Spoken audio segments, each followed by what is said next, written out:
Hi, and welcome to the Starseed Kitchen podcast. I'm your host, Chef Whitney Aronoff, and today I have the pleasure of chatting with Chef Ava.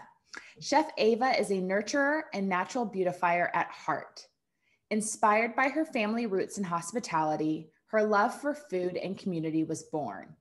After college, she went to plant-based culinary school and has worked in the food and wellness industry for Whole Foods, KPFK, PlantLab, and Surya Spa. Most recently, she has worked as the head chef for top wellness retreats and as a personal chef for influential families. Chef Ava's mission is to educate and inspire others to connect with the earth, themselves, and their families through preparing and eating health-conscious food. She's inspired to support home cooks to create loving connections through health-conscious meals, one ingredient and one plate at a time. Welcome to the show, Chef Ava. Thank you, Chef Whitney. Thank you for the intro. Well, it's so nice being able to chat with you, and look at us. We aren't in our chef jackets. We're getting to sit down. This is a big treat for you and I. Truly, right? For the listeners to know, we met, I guess, about 7 or 8 years ago. Yes. In a kitchen catering situation, and I could just really see her talent at that time, and so we've kept in touch, and just it's a pleasure to be on your podcast today. Thank you. And I felt the same way when I met you.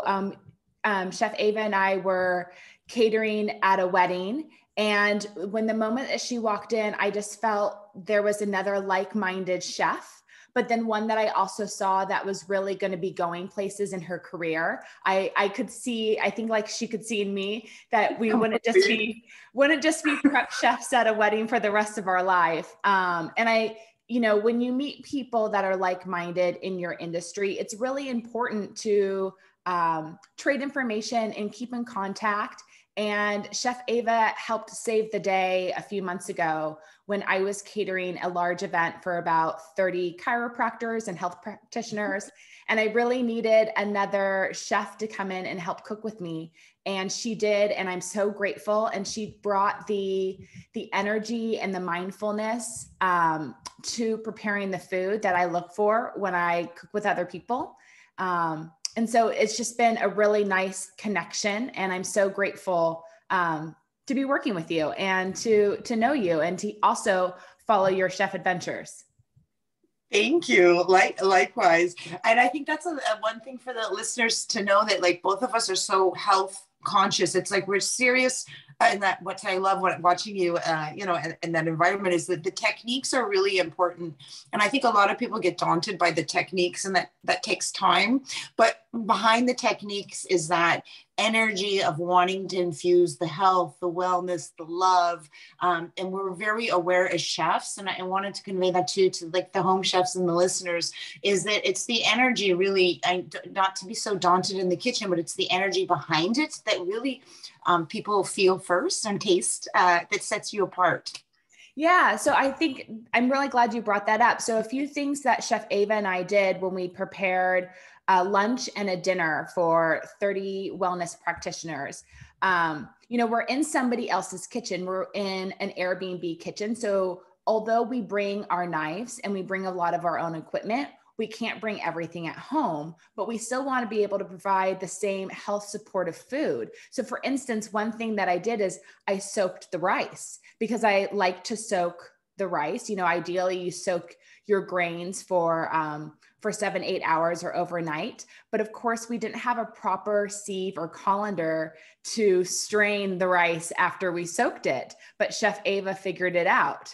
So there's just little things like that we bring to a space, or we bring to cooking in the kitchen, that are just a little more mindful than I think some people think about. Most people don't wash their rice or their quinoa, and it's really something that you should do. And then another thing that we did was we played high vibrational music while we cooked. And there were people in another room speaking, and there were no doors separating the room. So I kept it at the lowest volume possible, but I still had that tone resonating in the kitchen, because I knew no matter what, it would help shift the energy in the kitchen. So Ava and I could focus better. And also we could put a little more oomph into the food, despite all the distraction going on around us. That it is true, and it's setting the tone and that mindfulness and intention too. You know, having the intention. And I know we did a drop in, and I always like to too when I'm on my own in the kitchen, is to set the intention for what you want for your experience, but also for their experience, and then those little touches are what add and enhance. So it's really actually like creating sacred space. It's exactly what it is. Mm-hmm. Yes, well said. And, you know, it's especially when you're making like a big dinner, I think this is something anybody can get comfortable doing when they're cooking for the holidays. You know, when you have been given the task to prepare the food for 4th of July or, you know, Christmas or Thanksgiving or a big family birthday, you can take the opportunity just to set the intention for what you want the outcome of the meal that you're making today, or how you want people to feel after they eat your food. But it's also something that you can do for yourself any night of the week when you're preparing food, or if you're doing a big meal prep for yourself. That's such a good point. And another thing too, you know, because a lot of people do get so daunted, and I think we have the 4th of July coming up, and the summer seasons and lots of barbecues, is that when you set those intentions and you kind of like don't get as nervous, sometimes it can be like overwhelming, or even to have it. What I love what Whitney had done is in the island, she created like sheet pans and parchment paper. She even put things on the cutting board, like the entire fish on the cutting board. So it starts to become very kind of upscale, rustic, family style, and everyone kind of gets this space and warm and beauty, and to actually see things. Because one of the things that I always do is because I'm inspired by the fruits and vegetables, I put everything out on the counter, beautiful bowls in the backdrop, and that's like actually becomes like the decor, instead of shoving it all in the fridge in those sweaty plastic bags and then pulling it out and feeling a little stress. It's like, let's like, you know, come in, and it almost takes your breath away, and then you almost, by looking at it and taking your breath away, you get even more inspired and feel the beauty. It's like beauty in the kitchen, you know, beauty in the food, beauty in the attitude. Yeah, absolutely. So whatever you're preparing, take everything out of the fridge before you start cooking. Have it all laid out, all washed, ready to go. And it'll also just be so lovely to look at, but it'll also make cooking a lot more efficient. Well, Chef 100%. Ava, Chef Ava, can you tell us where you are right now and what type of work you are doing? Because a lot has changed since I last saw you. A lot has changed. So I've been traveling quite a bit. So I'm just coming to you right now in the kitchen from Michigan here, and working as a private chef, and have a lot of lovely clients and a lot of opportunity to really, you know, what I'm enjoying is what we're talking about, the fruits and the vegetables, and like what's in season, and paying attention and going to the market, and like, okay, well, lemons aren't really beautiful here. You know, it's a California thing. There's not great lemons here. But then I found out the limes, you know, are more like work better here. They're a little, so playing and going and seeing what's available and inspiring is really, depending wherever you are in the country, it's something so beautiful. And I love that it's summer now. So I've been grilling a lot.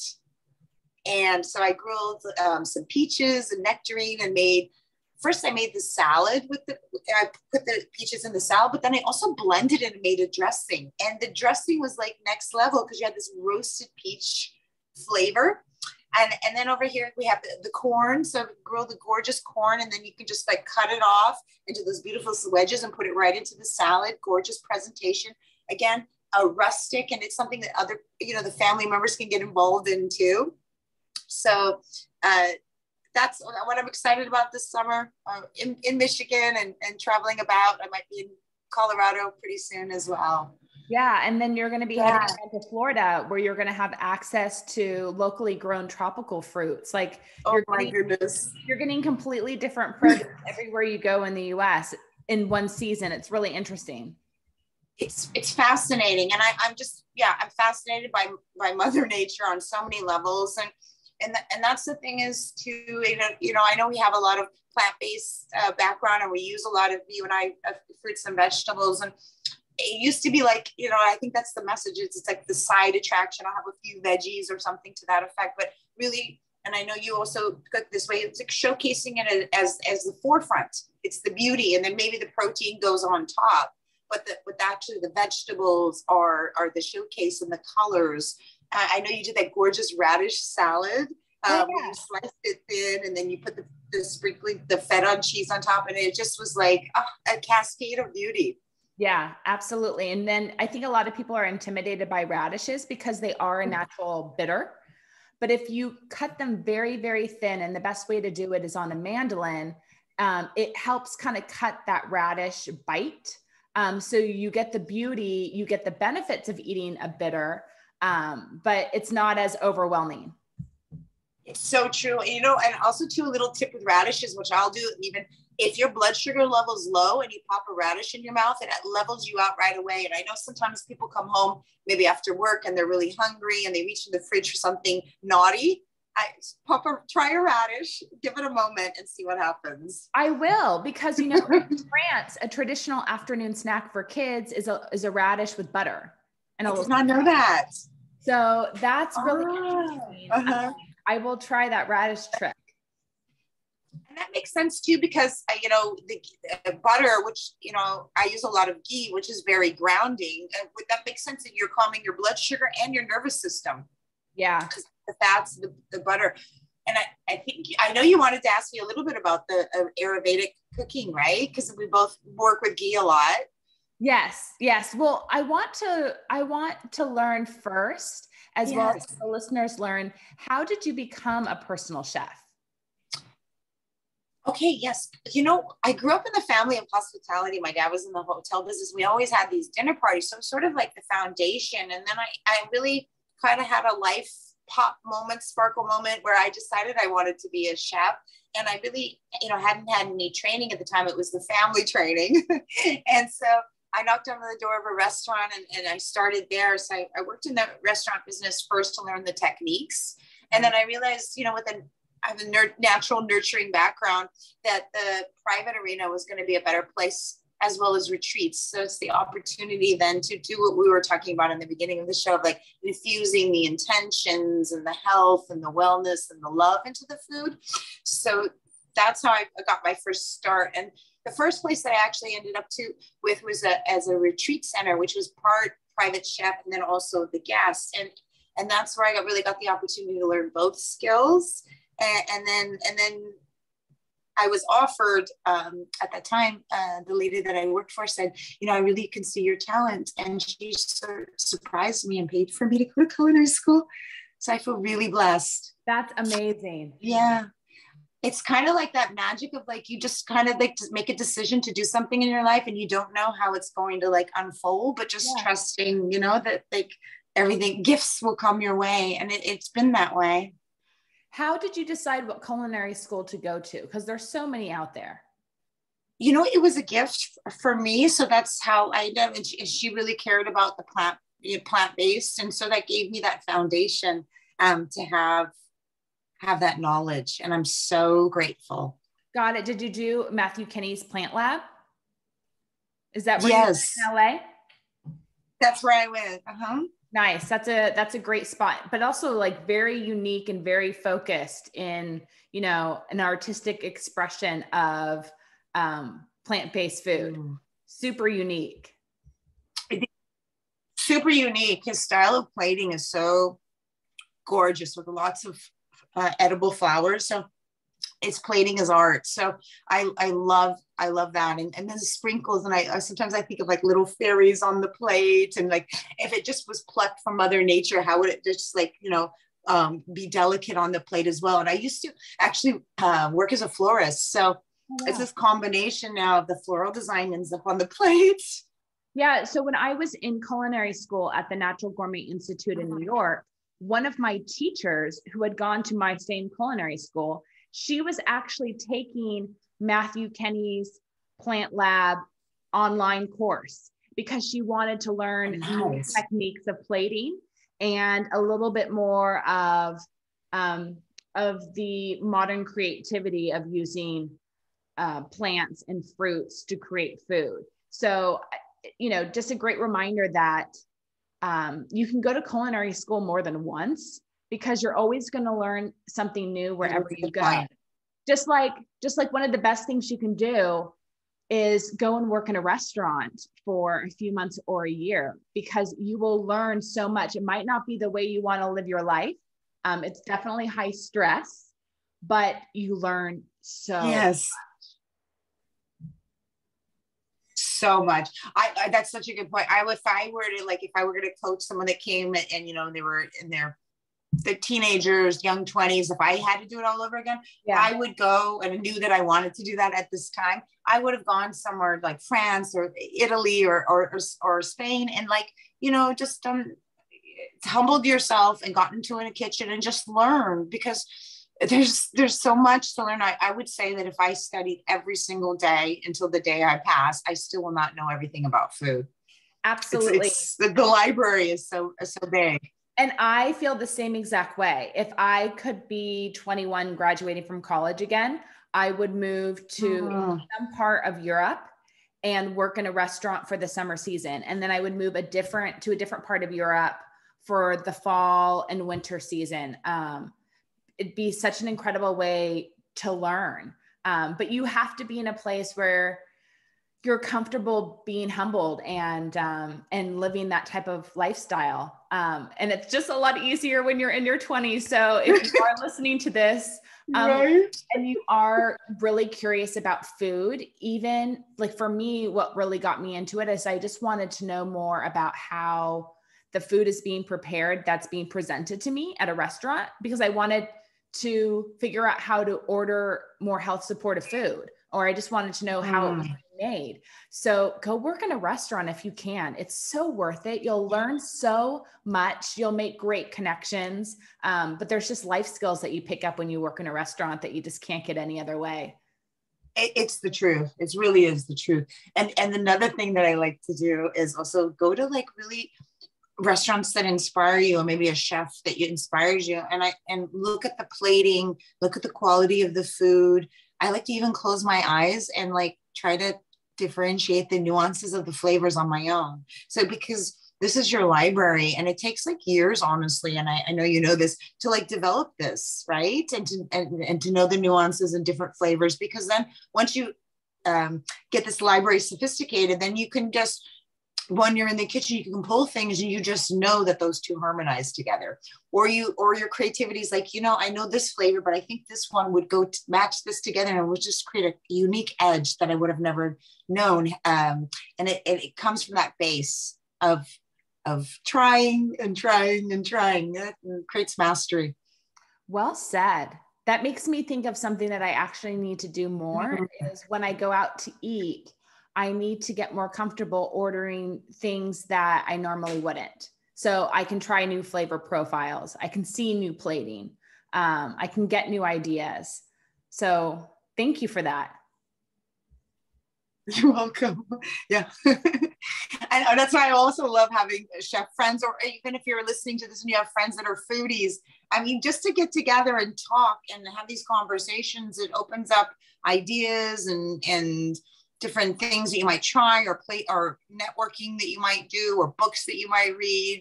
I like to look at things I don't really watch TV too much, but I will look at things like the New York Times app. I don't know if you have that one. That's very helpful. Another one that I find is super helpful is Yumly. Have you heard? Oh, yes. Yes. And then Granda is a really nice one as well that I just discovered. What is it? Granda? Granda. You can even put your profile up there as a chef. And then Pinterest. Yeah. Pinterest is so good for inspiration. Pinterest is really good. I don't follow any of the recipes that I see on Pinterest, but I follow the color scheme inspiration or the plating that I see. That's where I get the inspiration from. I don't know if you're the same way. As all I need sometimes is a photo, and then I can go from there. And it's really helpful. It totally gets me out of food ruts. Completely. Same. I'm like that too. It's pop, and then you run with your own creativity, right? Yeah. It's really helpful. Sometimes you just need to see a new marinade or a way they prepared chicken. Or for me, it's really salads and just seeing different colors or different toppings on salads. And I'm like, oh, time to transition into that season, or time to try a new way of using that vegetable. I love that. And you know, another thing that I've done is, like, if you go somewhere like Sur La Table, I went and I looked at all the different slicers. So I found some that like slice the vegetables in different ways. So the other day when I did a salad, it was so beautiful because I did the celery and it made it like beautiful and stringy and light and delicate. Yeah. And then I paired it with some pistachios, some grapefruits, which happen to be in season here, the little pink rubies, and and so I put together that, and it just looked like the most beautiful, almost like seaweed salad with what I did the fennel. I know you're a big fan of fennel too, on the mandolin. So I had the fennel on the mandolin, and then I had these delicate strings of the celery, and then with the pink grapefruit, and then the pistachio. It just is like the textures and the colors. It was really delicate. Interesting. I encourage people to go out and just go. Yeah, I will try mandolin the celery. Did you mandolin the celery long way? How did you? No, I bought a special tool. So I got a tool that just does this kind of stringy thing from Sur La Table. Okay, is it a mandolin? So it's kind of like, no, like a handheld peeler almost. Okay. A handheld peeler. It was fast. And so, yeah, I was thinking, like back in the day, we go to the library, which you don't need to go to the library anymore because everything's on the internet, but to go into a bookstore, right? But for like chefs or home chefs to go into a really high-end culinary space and just look at all the tools that are available. Maybe it can add up, not to buy them all, but just think about it. Just starts to make you think about how you can prepare a little extra. Right? Okay. Special. Well, let me take a photo of that little. Okay, I will. I want to see what it is. Okay. So right now you're working as a personal chef for one family. Is that right? Correct. So how in the past have you found your clients or been connected to the people that you've worked for? Because you are now in an amazing position where you are traveling all over the US working for one family. And then prior, you were traveling all over Los Angeles working for a variety of families. Like, you've had an incredible career as a personal chef. So for anyone that's getting started, I just wanted to hear kind of how you've clienteled over the years. I feel really one of the things, analogy that my dad had said to me, he was sitting on the sofa and there was a table, and he said, you see this? He said, it's like, you want to like have something happen in life. You don't just look at the table, you pick up the table and you move it to you. And so I've always taken that philosophy with my work. And there's the table analogy of the chef, but there's also be a go-getter.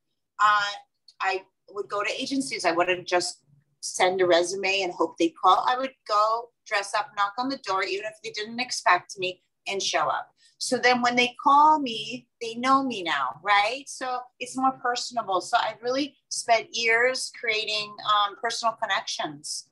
And then through those personal connections, and people know, your style, and they want to refer you if it's a good match. So that's really how I built my business. Through networking and moving the table towards me, literally. That's good advice. So what type of food do your clients usually ask you to cook for them versus your personal style? Does it often mesh, or are you kind of having to step out of your own comfort zone in order to support where they are and what their personal cravings are? Great question. I get both. And, I'm all about service. So I do research if it's not my personal style. But I think what has really happened after, I would say the first 10 years, and I know this one is more about technique. And then after the 10-year mark, all of a sudden my own voice and expression and unique signatures come out. So I find now that I'm being matched by clients that are looking for that signature. So I'm not having to do things maybe as much, but I liked the range because by having, different people, you're trying different things, you're challenging yourself. So that's how I keep learning and growing. But now I would say most of the people come to me wanting this, like lots of vegetables, dairy-free, gluten-free, lots of proteins with the gorgeous veggies, things that are like light and fresh and bounce in the mouth, lots of fresh herbs, which I know you do so well. I love fresh herbs. It's my favorite. It's the easiest way to add flavor to food is using fresh herbs. I think the easiest way, and so not complicated. I 100% agree. When people ask me what are the 3 things that you definitely need, if you had 3 choices of things, I would say high quality olive oil, high quality. And I know you use the Spanish one. And then Celtic sea salt, or high quality mineralizing sea salt, and lemon. So if you took those 3 and a bunch of herbs and you just go out and grill, you saute, you bake, you just really can't go wrong. Like for a home chef that's feeling insecure, I think, wouldn't you agree? Those 4 things, it's going to taste spectacular. Yeah. And, I was recently in Italy, and, every night when I order dinner, I'm always asking for things off menu. Because, when anybody travels, you can never find enough vegetables. When you're traveling, you just want a side of steamed vegetables or sauteed vegetables. You just want greens. So every single night, no matter where we went, I would just ask, do you have any green vegetables you can serve?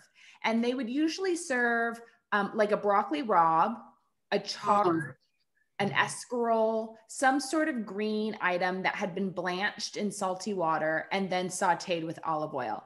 And then they would finish it with a squeeze of lemon and a pinch of salt. And sometimes I think we forget, we do the olive oil, we do the olive oil, or we do the salt. But sometimes we forget to squeeze a little acids, just do a little lemon on top. And that was really nice. It made it taste completely different. And it's a really simple thing that you can add. Sounds amazing. Okay. I know. And a little lemon zest too. Like it's like a finish. The other day when I made that salad, I was talking about the really stringy one that I just finished with just a little bit of orange zest. It's really lovely. I love the zest. That top note, right? Yeah. If anyone listening doesn't have a zester, I highly suggest spending the money to buy a zester. Do you have a zester that you love? A brand? I like things fussy and complicated with a sharp blade. That's the key. Yeah, I really I know you have some special tools. Well, I try to find functional tools, but then I try to find tools that like I aesthetically enjoy looking at. And I'm at a point now where for years I tried to suck it up and just have one tool, and it was in my chef bag, and I would just suck it up and I wouldn't have it in my house when I needed it. Now I'm buying 2 of everything. So something can be in my chef bag and something can be in my house. So then that way I don't leave it at my house when I go to my clients and I'm like, shoot. But then I can treat myself, because so often as a chef, I think, oh, I'd love to add some zest onto this, but I don't want to have to go out to my car and get my tool, or I don't want to clean another tool. And so I'm trying to break through that. So I'm trying to buy doubles of everything. And I recently bought new microplanes, new zesters, and they have the brand Microplane has beautiful zesters with walnut handles or olive handles. And it just makes it so special when I use it. So I highly suggest when you look for your tools, make sure they're functional, but there are a lot of companies that have stepped up their game, and they're making really beautiful versions of it. They really do add a little bit of joy in your life, even when you're hustling in the kitchen. I thought it was such a good point, because the other day I love wooden spoons tip for everyone out there, because when you're not using wood, if you could leave a wooden spoon in a pot, not a bamboo one, but a wooden one in a pot, and walk away and still be turning. Otherwise, you've got that plastic thing is going to melt in there. But I thought, oh, I want to have beautiful wooden spoons. I looked at like olive wood spoons, like, because it's like you said, it's like you get even more inspired because your craft, it's like on you, but this is like this beauty. And you had those gorgeous bowls that day, you know, those really beautiful handcrafted bowls for the salad. I know. Wow. I know. I have the most, you know, the way I operate with purchasing items for my kitchen is I just build a list of what I want, but I wait until I find the right item. Like I wait until I find the beauty and the quality that I'm looking for. And it may be years. I waited for those salad bowls for a solid 10, 15 years of my life. And they're made in Peru from wood in Peru. They're handcrafted by women. And I bought them in the Culinary store in Sedona, Arizona. So when you go to Sedona, Arizona, there's only one cooking store in town. And they have this huge selection of these wooden bowls from Peru. And I, you know, brought them, I bought two, I brought them back.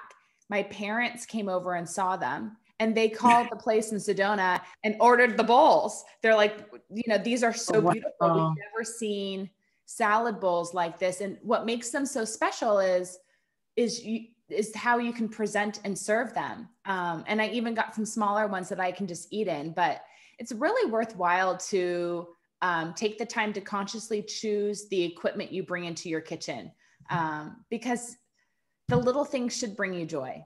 And for me, my salad bowls, you know, and my microplane bring me joy, and all the things that make up your space should.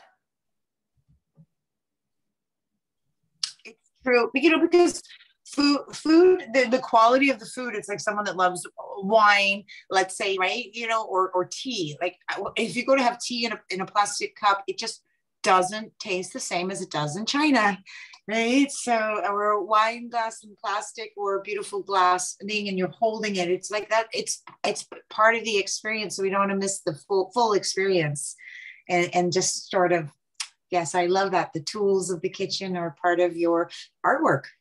Yeah, that's, you make up a good point. It really does all change the way something tastes and something smells and how you're able to enjoy it. So you cook all day for other people. How do you cook for yourself when you have a moment? Like, what are you loving to prepare for yourself right now? Because you've just moved to a whole new environment. There's a whole new selection of ingredients. Like, you aren't in your comfort zone at all. After a long day, like, what do you want to make for yourself, if anything? You know, it's true, because I'm sampling foods all the day, so I won't eat, you know, such a big meal. But what I personally love to do, an avocado, arugula, olive oil, salt, and lemon, like we were talking about, like super simple, but just the fat. I love the bitter of the arugula, and I also feel almost a little dehydrated because I'm working all day. So it's that, and honestly, smoothies. I have a fruit smoothie every single day. I find the fruit sugars elevate your mood, hydrates your skin. So that's a number one. So I'm paying attention to like what's, you know, over here. And then I also, pretty much, I like to have a little protein too. I feel that the proteins, so I might throw a chicken on there too, and just keep it really simple. Yeah, I keep it simple too. I do a lot of salads as well. And then like once or twice a week is when I kind of cook all my proteins, and just so it's there when I need it. And I can easily just steam or blanch a vegetable, make it really quick and simple. Quick and simple. And you know, my favorite thing is the cast iron. So sometimes I might even just crave like a gorgeous steak, and just on the cast iron, simple, unadulterated, you know. And you know what else I got here too? I found it sur la table as well. It's a cast iron, but it's shaped like a fish, and you can put it on the grill. And you know how fish sticks to the grill? Yeah. you know, it's tricky. Sometimes fish will, you know, cook really nice, and other times you're like scraping it off the thing. So, and I love the way the cast iron imparts the flavors. So it's another tip for everyone out there for grilling. It's a sur la table, gorgeous cast iron, like fish that you can put your fish in. Have you ever used the grilling baskets for fish before?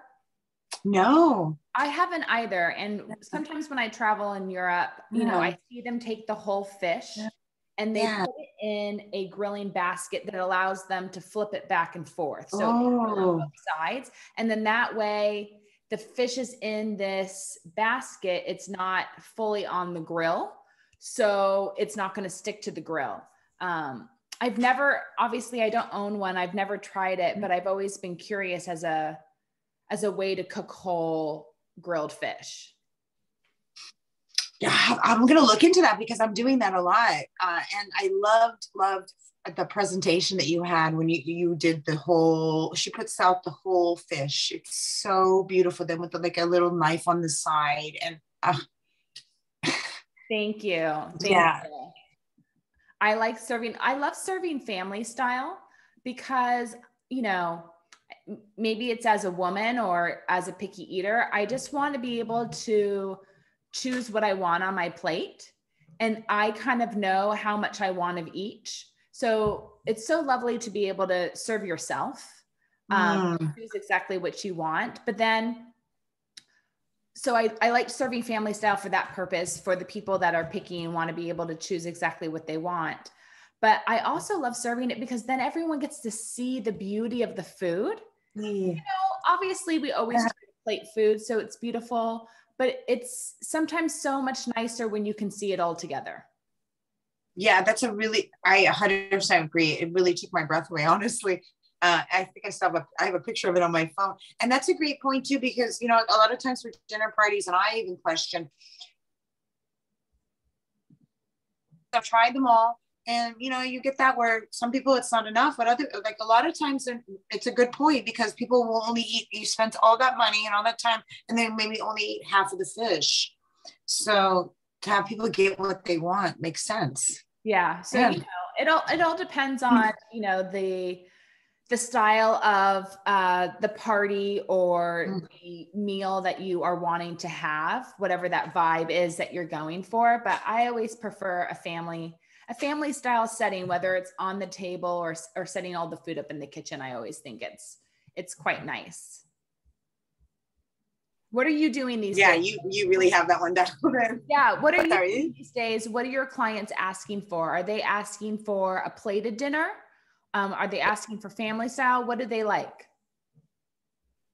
I get a lot of family style as well. I think that's the thing that we were talking about that makes people feel cozy and comforting, and they love it out and then to come and either sit or like how you had it on the counter and then have everyone join when it's already out. And I think that's what I get most requested. I do get the course dinners. Usually it's 3 courses. I find that when people do the 5 courses, they're kind of full.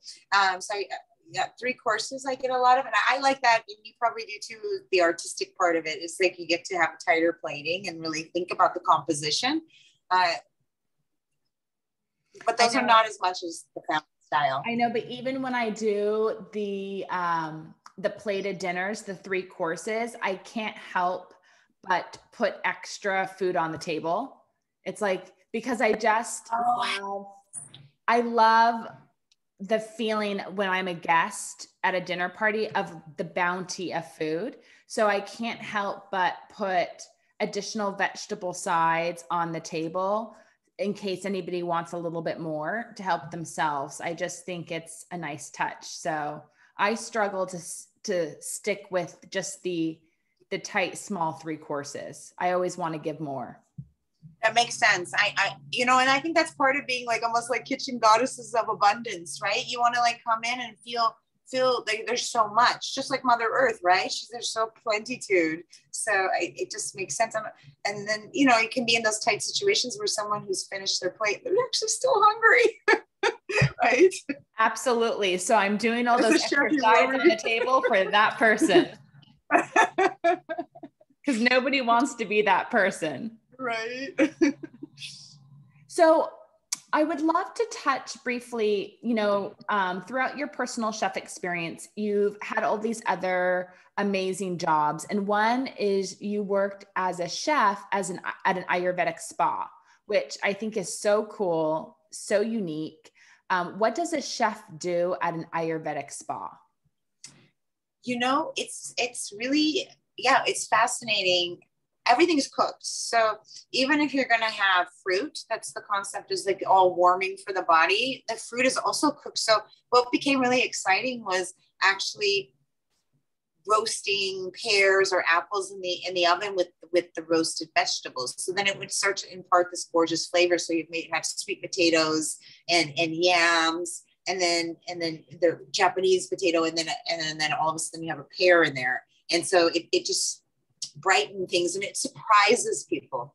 And another thing that I was really loving to do was doing these baths of wilted greens, because honestly, I think we don't get enough wilted greens. I can honestly, that's another thing that I do for myself. I almost like swallow it, because it's like my body's dying for the minerals. And I find that a lot of people are mineral deprived and they need those dark leafy greens. So it's a beautiful way to do it at home. Do a little water bath, maybe a little coconut oil. So in the Ayurvedic cooking, it's really ghee and coconut oil that's used. And then I'll put in like cherries. I discovered this. It's absolutely brilliant. Dark cherries and kale and dandelion greens, whatever dark greens you want. And you put a lid on it. It steams together. And then the cherry, because it oozes out, you get this tart sweetness that complements the bitter. So it's things like that you get to play with. The cooked fruit with the veggies. All right. So I want to make sure I can recreate this, because cherries are in season and I want to try this. Amazing. You got to do it and let me know. Okay. So I fill a medium-sized pot with like water. This like a quarter of water. Not even like a little puddle, Okay. A little puddle. A little bit of water. I add a little tablespoon of coconut oil. Mm-hmm. And then I wash my greens well. I chop them up, throw them in.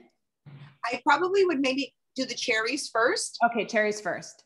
Cut them, take the pit out and cut them, put them in there, maybe give them a little first go, and then all you do is you take your wilted greens and you chop them. And I leave them, they're going to shrink. So I like to leave them a little longer, because you can always cut them after if you care to. So you say wilted greens. So have I already blanched my greens, or am I putting in nothing? Okay. Raw, okay. Straight raw. It could be like, and also is really pretty is the long, the spinach, the full spinach, not the one in the boxes, but with the long stem, because it makes such a pretty presentation. So you put them in there raw, put on the lid. And so there's some Ayurvedic type pots that are more like clay based, or there's the green pan ones, right? Yes. Where there's a little steam lid. So you put it down, but there's a little hole in the lid. So the steam comes out, and then you open it, and it's like you add a little sea salt and you're done. Okay. Yeah. This is really interesting. I'm going to try it. Please do, because I was blown away. The combination.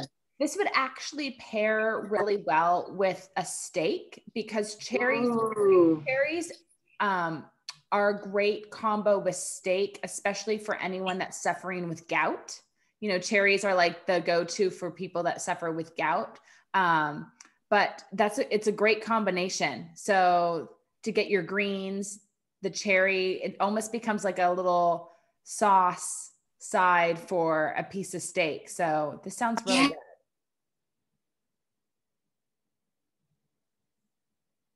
There.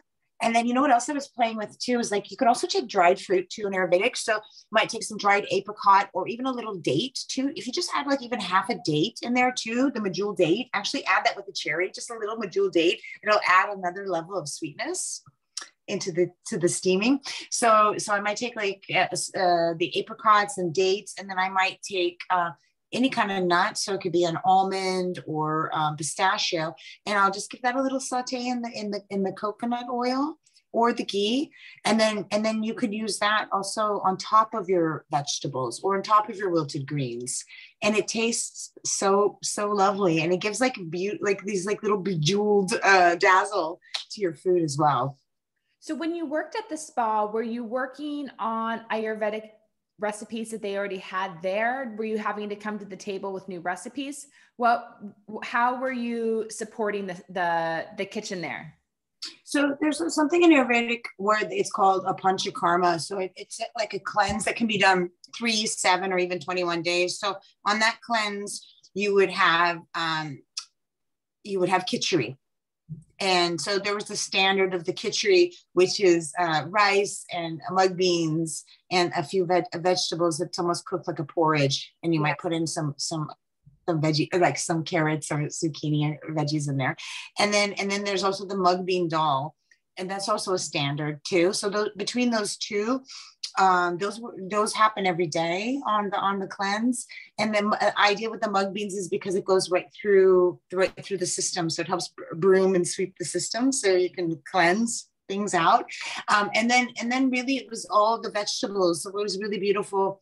I was working at Surya Spa in Santa Monica, and brilliant Martha, she's so brilliant, and Roger, the concept. But there's the best kitchen setup, because you could come in there and all the vegetables are already bought, and then you got to come in and be creative, and just this inspires me and that inspires me. And I think that's like one of the things, going back to the beginning of our conversation, is leave everything out, and then as you start to look, like the vegetables will start to inspire you. I think I might want to try this with that, and then all of a sudden I want to put the cherry with the thing. So it starts to like spark. So I know you'd appreciate that, because going shopping, making a menu, going shopping before we even get to someone's house or a party, right? We're already done so much work. So to walk into a kitchen and have things laid out, and then you get to play, I think is the chef's dream, right? Wow, that's really nice. Yeah, that's really unique. Yeah, and a lot of trust there. Really unique, really amazing. Well, where do you? You're right. So much trust. Yeah. So where can more people learn about you if they want to follow your chef adventures or what you're doing, or if they want to hear you and other conversations that you've had about food and wellness?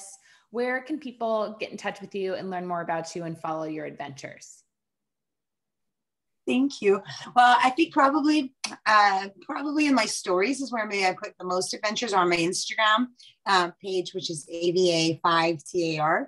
That's why it's probably the most active. But if you actually Google my name, you will find my website. You'll find, I have some podcasts out there and some videos you can see, and some articles I've written.